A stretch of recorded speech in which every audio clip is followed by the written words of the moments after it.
The miserable man who died in the end, Guiying, became the last line of defense to defeat Lao Ma. The two had already lived a life of their own. Lao Ma's third brother showed up out of nowhere. He packed the rest of the food for the banquet because the country has a new policy. The special guests in the village can get a house in the city. He kindly helped his brother apply for it. Lao Ma was determined to live in the city, but the alliance refused because he couldn't bear to leave his own family and little donkey. It was obvious that the third brother did this not to make Lao Ma happy, but he wanted to buy a wedding room for his eldest son. Lao Ma still lived in the local house of his own family with his wife. He still sat up and down like usual, but Guiying suddenly felt dizzy. Lao Ma quickly took him into the house and cooked a single egg for Guiying. Guiying complained to himself. At that time, she didn't have any serious illness in the cowshed where her brother lived.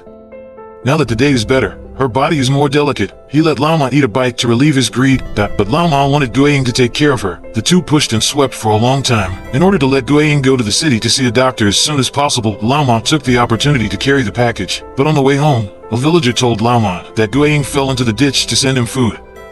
Lao Ma jumped into the water and hugged Guiying, no matter how he shouted Guiying's name. The person who could speak psychologically did not respond at all. The only wedding photo was replaced with a black and white photo, and the wedding was taken. What was taken was the image of his wife. No one blessed the wedding before. Now there is no one to offer a banquet in the funeral. Since the beginning, only two people with the same heart have been together. Lao Ma did not cry.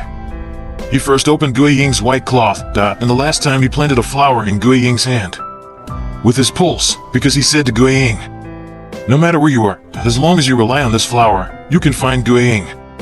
Lao Ma burned a TV set in front of Guiying's grave. That was his promise to Guiying. After dealing with Guiying's funeral, Lao Ma came to the field and dug 2 bags of potatoes. That was his promise to the villagers. After that, he sold all the grain. He paid off the debt he had paid off with the money he had exchanged for the wheat. That was his promise to the boss. Finally, he gave birth to the little donkey that had lost half of his life. He said, "You can't even walk.